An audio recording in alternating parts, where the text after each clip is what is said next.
दोस्तों, बहुत सारे विवादित प्रश्न दे दिए आयोग ने इस बार। पता नहीं क्या इनकी मंशा है।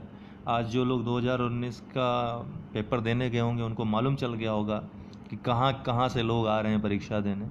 तो आप समझ सकते हैं वर्तमान में इस समय क्या व्यवस्था चल रही है। इस व्यवस्था के खिलाफ एक बड़ी लड़ाई लड़ने की आवश्यकता है। इस बार आंसर की में इतनी इन्होंने गड़बड़ी की है ना, इतनी गड़बड़ी की है और इतने विवाद हैं जिसका समाधान बहुत ज़रूरी है। तो चलिए आज एक एक पर हम चर्चा करेंगे और तुरंत त्वरित गति से चर्चा करेंगे। सोर्स की बात बाद में, क्योंकि सोर्स इसका अथेंटिक चाहिए। हरदेव बाहरी, जैसे हिंदी में आपका हरदेव बाहरी हो गए या फिर पृथ्वीनाथ पांडे हो गए या फिर एक हैं कोई और वासुदेवानंद, इन सबको आयोग मानता ही नहीं स्रोत। तो आपको देखिए जैसे घटना चक्र हो गया जीएस में, इन सबको स्रोत नहीं मानता, परीक्षावाणी को स्रोत नहीं मानता है। को कहीं से भी आप उठाकर नहीं दे सकते हैं। तो स्रोत आप ध्यान रखिएगा, जो भी दीजिएगा प्रमाण के रूप में वो या तो गवर्नमेंट की कोई वेबसाइट, द हिंदू जैसे न्यूज़पेपर हो गया, द हिंदू हो गया, हाँ, इंडियन एक्सप्रेस हो गया, इनकी जो न्यूज़ होती हैं, या ऑल इंडिया जो न्यूज़ आती है उसका AIN का वो हो गया, PIB हो गया। ये सब अथेंटिक सोर्सेज हैं। उत्तर प्रदेश बोर्ड की किताबें हो गई, NCERT हो गई, ये सभी अथेंटिक हैं। तो आप देखिए कि ये इन सब चीज़ों में जो रहे वही मान्य होगा।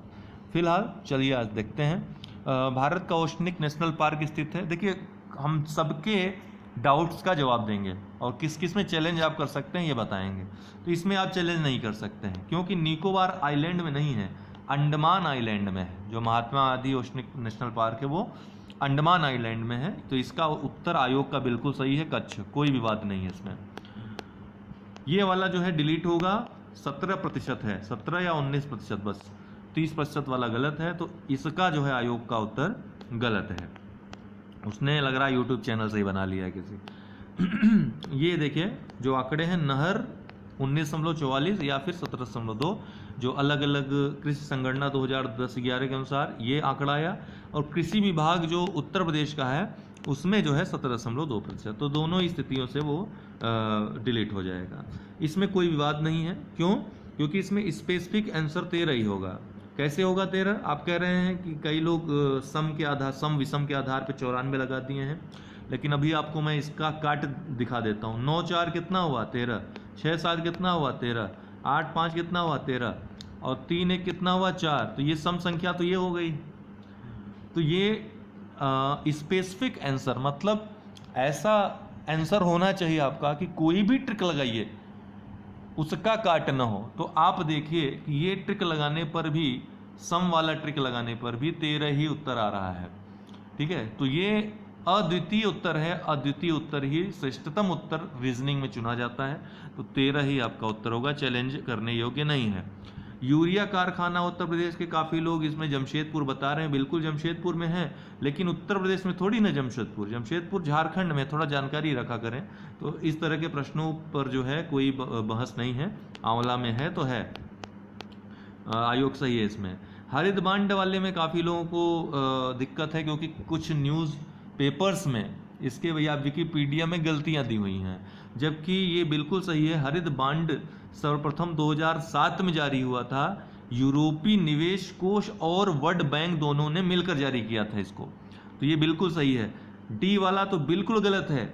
ये दीर्घकालिक अवसंरचना के लिए परिपक्वता जो निवेश है उसको, ये दीर्घकालिक, एकदम साफ साफ लिखा हुआ हरित बांड की परिभाषा में दीर्घकालिक है।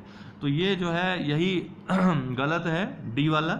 बाकी तीनों सही है। इसका स्रोत भी है वर्ष 2007 में 2 प्रमुख बहुपक्षीय विकास बैंकों द्वारा, जिसमें वर्ल्ड बैंक और यूरोपियन इन्वेस्टमेंट बैंक द्वारा प्रथम हरित बांड जारी किए जाने के बाद से ही हरित बांड बाजार में उत्तरोत्तर प्रगति हुई है और वर्तमान में इसके 180 अरब डॉलर तक पहुंच जाने का अनुमान है। आपको बता दूं, हरित बांड जो है ये भविष्य के लिए एक दीर्घकालिक और अवसंरचना निर्माण के लिए बनाया है ताकि प्रदूषण को कम किया सके।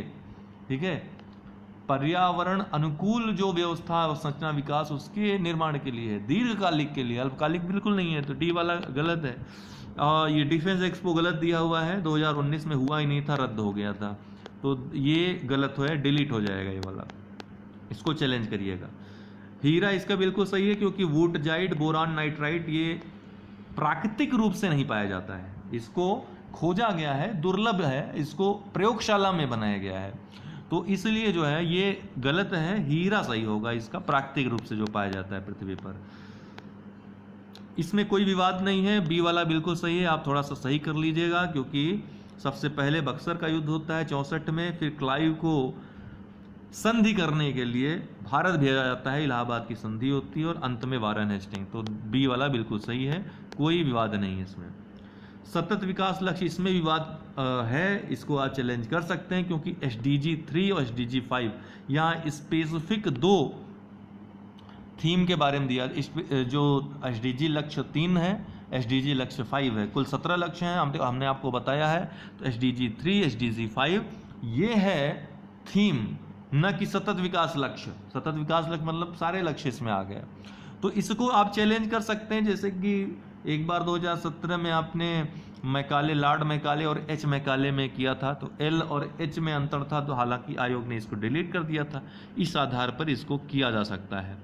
इसको नहीं किया जा सकता क्योंकि अवस्थित बोल रहा है, कानपुर में निर्माणाधीन है, उन्नाव में बन चुका है, बनथरा में, कानपुर और लखनऊ के बीच, तो उन्नाव ही इसका राइट आंसर होगा।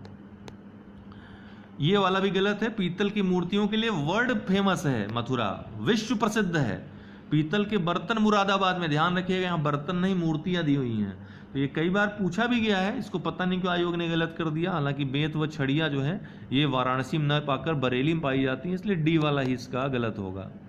इसका आंसर सही दिया है आयोग ने, 3 ही होगा, क्योंकि मुख्य कृषि जलवायु क्षेत्र दिया है। ठीक है, मुख्य कृषि जलवायु क्षेत्र दिया है, वो 3 ही है। इन तीनों के 3-3 पार्ट्स हैं, कुल 9 हैं। ठीक है, तो चैलेंज करना हो कर सकते हैं, लेकिन हमको नहीं लगता कि आयोग इसमें मान्य करेगा। आप पिछले वर्षों के अगर क्वेश्चन पेपर सहित भेज दें तो हो सकता है उस पर, क्योंकि आयोग खुद का जो क्वेश्चन बनाता है उस पर तो उसको यकीन करना होगा, है ना। फिलहाल ये वाला सही है बिल्कुल। जो लोग कह रहे हैं उच्चतम न्यायालय उच्च न्यायालय में अंतर, उच्चतम न्यायालय आप ध्यान से पढ़िए, 126 में मुख्य कार्यकारी मुख्य न्यायाधीश की बात की गई है, न कि कार्यकारी न्यायाधीशों की। यहाँ कार्यकारी न्यायाधीशों की बात कर रहा है, जो कि स्पष्टतः सिर्फ अनुच्छेद 224 में मिलता है। अनुच्छेद 128 में जो सेवानिवृत्त न्यायाधीश हैं उनको विशेष कार्य सौंपे जाने का प्रावधान है, विशेष कार्य करवाए जाते हैं, न कि वहाँ पर कहीं भी कार्यकारी न्यायाधीश का शब्द का प्रयोग हो। तो इसमें आयोग बिल्कुल सही है, सी ही इसका उत्तर होगा। उच्च न्यायालय एकदम सही है। और कौन सा है, ये वाला डिलीट हो जाए, क्योंकि केरल में, तमिलनाडु, कर्नाटक, तीनों राज्यों में नवरात्रि को सरस्वती पूजा के रूप में मनाया जाता है। तो तीनों ही राज्य इसका सही आंसर है। केरल दिया है उसने, जो कि बिल्कुल गलत है, तो इसको आप जो है देख लीजिएगा। ठीक है, भेज सकते हैं। हींग प्राप्त की जाती है, एकदम राइट आंसर है, इसमें कोई विवाद नहीं है, जड़ों से ही प्राप्त की जाती है। जो जड़ है यहाँ पर दिया है ना, प्राप्त की जाती है, ये नहीं कि प्राप्त की जा सकती है।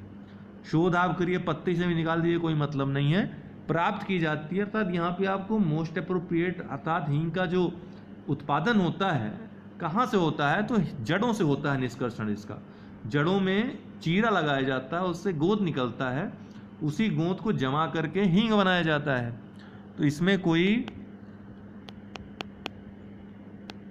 ये इसकी जड़ से हींग प्राप्त होती है, जड़ पर चीरा लगाने से रस निकलता है जो सूखकर गोंद जैसा हो जाता है, यही हींग है। इसमें भी कोई विवाद नहीं है, इसमें भी कोई विवाद नहीं है। जनशक्ति और जन समर्थन में अंतर होता है दोस्तों, ध्यान रखिएगा। यहाँ जनशक्ति बोला है तो बिल्कुल सही है, जनशक्ति यहाँ पर प्राप्त हुई, उसे सैन्य शक्ति प्राप्त हुई, जनता को भी उसने भर्ती किया और अपने अनुसार जो अभियान थे उसमें इनका उपयोग किया, यहाँ के धन का और यहाँ के लोगों का। ठीक है ना, तो ये जो है सही उत्तर है आयोग का, दोनों सही है इसका। ये वाला गलत है, इसमें जो है ये वाला जो उत्तर उसने दिया है ये तो बिल्कुल ही सत्य है। कांग्रेस को एक असंवैधानिक संस्था, सबसे पहला काम ही यही किया था और सबको जेल में डाल दिया था कांग्रेसियों को। लेकिन शुरुआत में इसका नेतृत्व महात्मा गांधी द्वारा किया गया था, ये सत्य है। यह एक अहिंसक आंदोलन था, ये असत्य है, क्योंकि हिंसा बहुत ज़्यादा मात्रा में हुई थी। हालांकि यूपीएससी ने ये प्रश्न पूछा था, इसका उत्तर यही दिया था, एक अहिंसक आंदोलन था। ठीक है, इसका यही उत्तर दिया था कि एक अहिंसक आंदोलन था, ये वाला असत्य है। इसको यूपीएससी ने इसलिए नहीं माना था नेतृत्व वाला, क्योंकि महात्मा गांधी के नेतृत्व में, महात्मा गांधी के आह्वान में ही तो पूरा आंदोलन चलता है ये। सुभाष चंद्र बोस जी ने जब ऑल इंडिया रेडियो में जब ये बोला कि भारत छोड़ो आंदोलन के जब वो चल रहा था कि राष्ट्रपिता उनको संबोधित किया कि आपकी अगुवाई में भारत स्वतंत्रता पाने वाला है, भारत स्वतंत्रता मिलने वाली है, वो स्टेटमेंट बोला था, वो क्या दर्शाता है? गांधी जी के नेतृत्व था। वैसा नहीं कि एक दिन नेतृत्व किया और पकड़ लिए गए, जेल चले गए, आंदोलन शुरू किया कोई और जेल चले गए तो फिर वो जो है नेतृत्व करता नहीं रह गए। नेतृत्व मतलब क्या होता है? नेतृत्व की परिभाषा आप एक बार पढ़ें तो उससे पता चल जाएगा कि नेतृत्व विहीन नहीं था ये।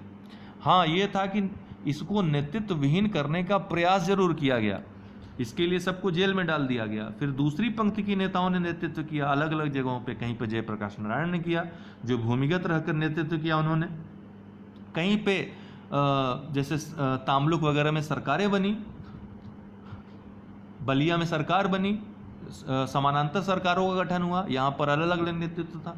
विभिन्न जगहों पर अलग अलग अपना नेतृत्व कोशिश किया गया कि नेतृत्व ही विहीन किया जाए, ये प्रयास किया गया। लेकिन इसमें क्या हुआ? जब जेल में डाल दिया गया, इसमें महात्मा गांधी ने करो या मरो का नारा दिया था। इस नारे में हिंसा अपने आप समाहित है, तो किसी भी आप इतिहास के विद्वान से बात करें यही आपको बताएगा कि ये हिंसात्मक नारा ही है, करो या मरो, इसमें हिंसा समाहित है अपने आप में। तो हिंसात्मक ही था, हिंसा बहुत ज़्यादा मात्रा में हुई थी, बहुत ज़्यादा विरोध प्रदर्शन हुए थे, बहुत आगजनी हुई थी, बहुत ज़्यादा मात्रा में। असहयोग आंदोलन में केवल एक हिंसा की घटना घटी थी, यहाँ पर हिंसा की अनेक घटनाएं घटी थी। ये पूरी तरह हिंसक हो चुका था आंदोलन, अनियंत्रित हो गया था। तो इसको आप चैलेंज करिएगा।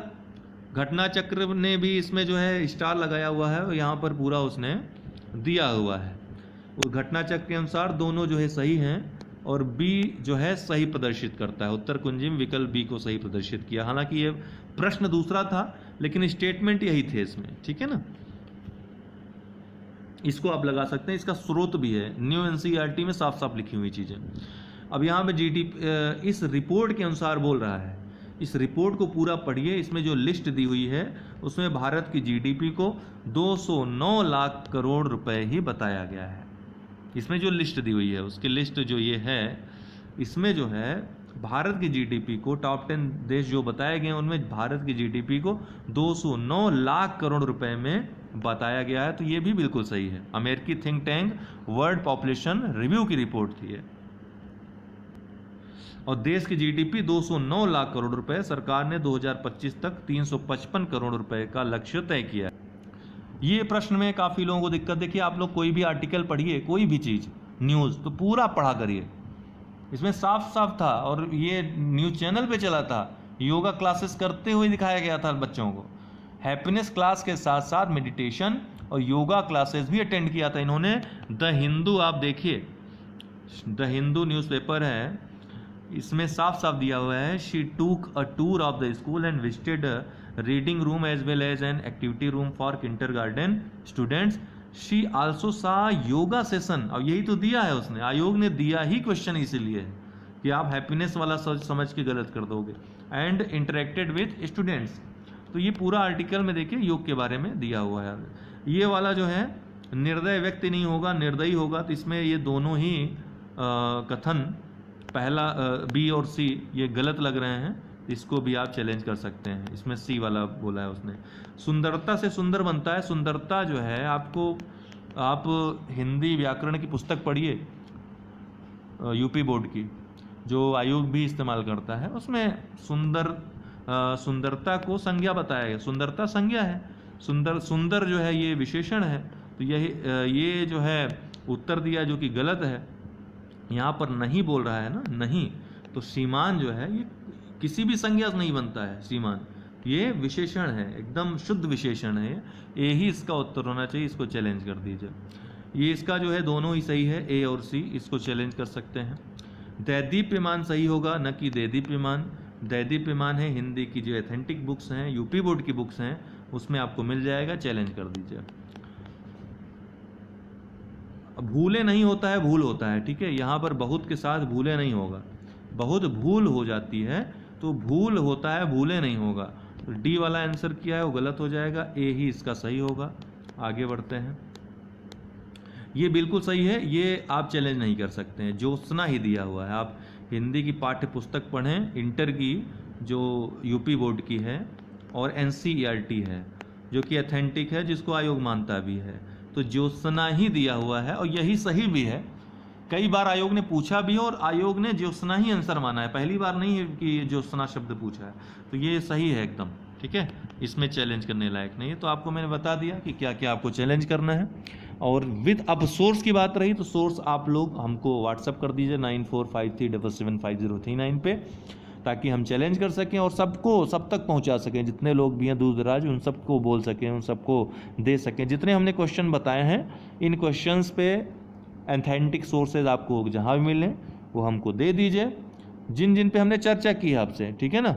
मतलब आपको मैं एक बार फिर बता दे रहा हूँ किस पे आपको देना है, ठीक है।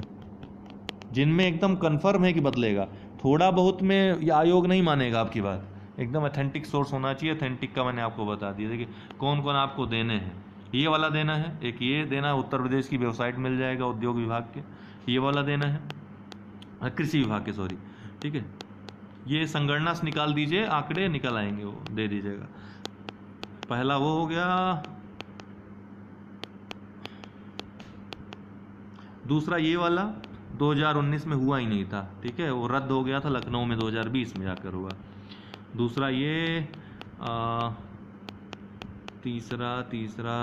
तीसरा ये वाला दे सकते हैं, DG 3 और 5 स्पेसिफिक था, तो ये सामान्यकृत जो है दे दिया है, ये दे सकते हैं, हालांकि संभावना इसमें कम है। 3 वो हो गया। चौथा ये एकदम कंफर्म है, चेंज होगा, चौथा ये वाला दे दीजिए।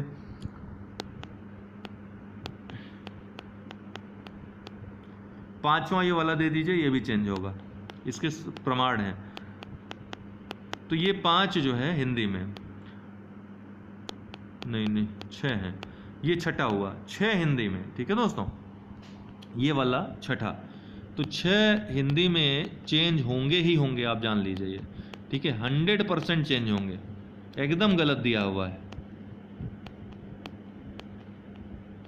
तो वो 6 हिंदी में हो गए।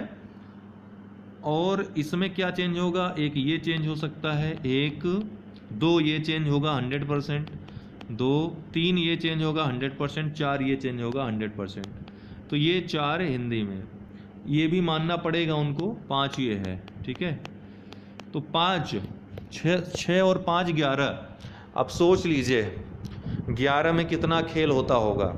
आज जो लोग मुख्य परीक्षा दिए हैं उनको पूछिएगा कि हरियाणा के कितने छात्र आपको दिखे थे। पूरा हरियाणा भरा हुआ है। 2019 के मेंस में लग ही नहीं रहा है कि यूपी के लड़के दे रहे हैं एग्ज़ाम। तो आप समझ लीजिए मेंस का रिजल्ट जो आया था, मैंने आपको बताया 47 में दलाली हुई है, साफ साफ कह रहा हूँ। 47 पोस्ट बिक गई हैं एसडीएम की, 1-1 करोड़ में, 75 लाख 1-1 करोड़ में ये सीटें बिकी हुई हैं। और बाकी का तो पता नहीं है, अभी बहुत जल्द पता चले। कुछ फ़ायदा नहीं, आप लोग सोते रहो ऐसे ही, ठीक है, देखते रहो। हालांकि इसका जम के विरुद्ध होना चाहिए। और मैं शुरुआत करूंगा आंसर की, इतना गलत क्यों दे रहे हैं भाई, किस लिए, किसको घुसाने के लिए। 11 प्रश्न एकदम साफ साफ ये गलत है, एकदम, मतलब ये ऐसे प्रश्न हैं जो एकदम गलत हैं, इसमें कोई शक सुबत है ही नहीं। चलिए, बहुत बहुत धन्यवाद।